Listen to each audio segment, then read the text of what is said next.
તો મેષ રાશિ માટે 2026 નો મે મહિનાથી ડિસેમ્બર મહિનો કેવો રહેશે? મેષ રાશિ એટલે કે સેનાપતિ લોકો અને અવર રાજકોટની પણ મેષ રાશિ જ ગણાય. ગુરુ છે કુંડલીના ચોથા સ્થાનમાં જૂન મહિના પછી રહેવાનો છે.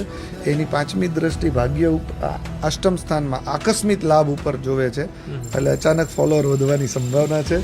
ગુરુની સાતમી દ્રષ્ટિ છે કરિયર ઓપોર્ચ્યુનિટી, ટીમ બિલ્ડિંગ વધારે. જેટલા બી મેષ રાશિના લોકો છે they can build their team nice way. કુંડલીમાં જુપિટરની નવમી દ્રષ્ટિ છે એક્ઝોસ્ટ ઓફ એનર્જી, ખોટા ખર્ચાઓને બચાવી શકશે.